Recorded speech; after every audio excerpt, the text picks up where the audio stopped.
अमृत का कलश लेकर के प्रगटे महाराज। तो देवताओं ने दैत्यों ने विचार किया कि यह अमृत भरा कलश हम लेकर के हम ही पी लें।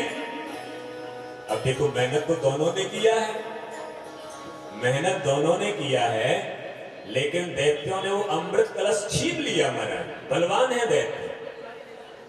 और वहां से लेकर के चले गए।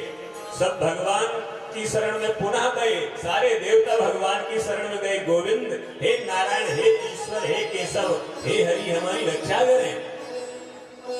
अब क्या संकट आया? बोले जो समुद्र से अमृत निकला था वह अमृत तो लेकर के दैत्य भाग गए, हमको तो एक बूंद भी नहीं मिला। भगवान ने कहा चिंता मत करो, वो इतने बुद्धिमान नहीं है कि अभी तक अमृत पी लिए होंगे। दैत्य इतने बुद्धिमान नहीं है। वो अभी क्या कर रहे होंगे? बोले अहम पूर्वम नत्वम मिति प्रभो।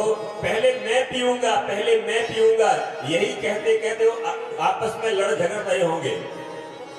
चिंता मत करो, मैं तुमको अमृत प्रदान करूंगा। भगवान नारायण ने आश्वासन दिया और वहां से अंतर ध्यान हो गई। बड़ा सुंदर स्वरूप मोहिनी का रूप धारण किया प्रभु ने। बोलिए मोहिनी भगवान की।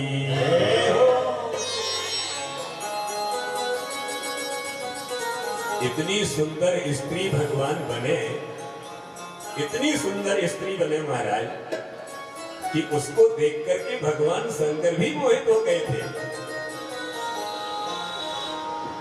दैत्यों ने देखा, अहो रूपो महो धामा, अहो अस्या नवं त्वयः, इति मे ताम विद्युत्या पप्रजाति हृक्षयः।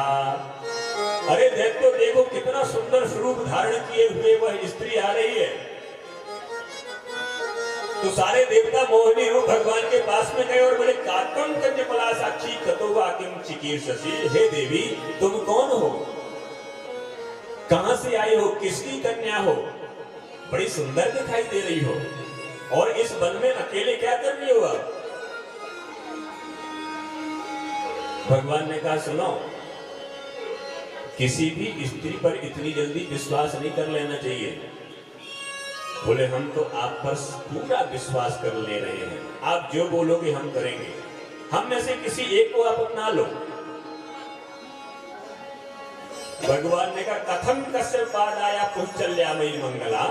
अरण्य में घूमने वाली, जंगल में घूमने वाली स्त्री और तुम कश्यप नंदन हो, कश्यप ऋषि की संतान हो, इतनी जल्दी विश्वास कर लिए?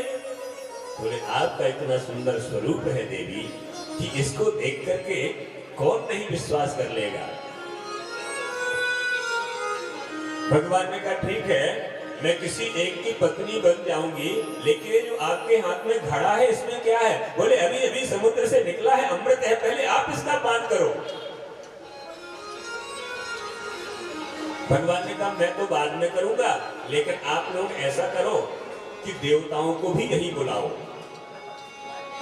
देखो देवताओं ने भी बराबर की मेहनत किया है, उनको भी अमृत मिलना चाहिए। देवता ने कहा हाँ यदि आप कहती हो तो ठीक है, देवताओं को बुलाते हैं हम। देवता आए वहां पर। अब एक लाइन में देवता बैठे हुए हैं और दूसरे लाइन में दैत्य बैठे हुए हैं। भगवान ने विचार किया कि दैत्य तो वैसे पहले से ही बलवान है, दुराचार करते हैं, यदि अमृत का पान कर लेंगे इनकी आयु और लंबी हो जाएगी, इसलिए इनको अमृत पान नहीं कराना चाहिए। पयः पानम भुजंगानां केवलम विषवर्धनम, उपदेशो हि मूर्खाणां प्रकोपायन शान्तये।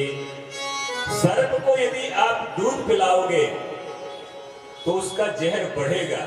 जिस प्रकार से मूर्ख व्यक्ति को अच्छे वचन अच्छे नहीं लगते हैं, जो मूर्ख व्यक्ति होता है ना, जो खल होता है, उसको आप अच्छी बात बोलो तो उसको अच्छी बात नहीं लगेगी अच्छी। भगवान ने विचार किया अमृत के तो अधिकारी है ही नहीं, माया से दूसरा उसी प्रकार का कलश प्रकट कर दिया, और वह माया रूपी जो कलश का जल था वह दैत्यों को पिला दिया, और जो अमृत था वह देवताओं को भगवान पिलाने लगे। राहु समझ गया, राहु नाम का दैत्य समझ गया कि ये तो नारायण है और हमको छलने के लिए यहाँ पर आए हुए हैं। तो रूप बदला, देवताओं का रूप बनाया, और सूर्य और चंद्रमा के बीच में जाकर के राहु बैठ गया। सूर्य चंद्रमा ने भगवान से संकेत किया कि हे माधव, ये तो राहु नाम का दैत्य हम दोनों के बीच में आकर के बैठ गया। भगवान ने विचार किया, तब तक वो आधा अमृत पी चुका था, उसके गले तक चला गया था। भगवान ने चक्र से उसका मस्तक काटा, फिर भी वह अमर हो गया अमृत के प्रभाव से। तभी ग्रहण पड़ता है ना, सूर्य और चंद्रमा का जो ग्रहण पड़ता है, पूर्णमासी को चंद्र ग्रहण होता है, अमावस्या को सूर्य ग्रहण होता है। वही बदला लेने के लिए राहु ग्रसित करता है सूर्य और चंद्रमा को।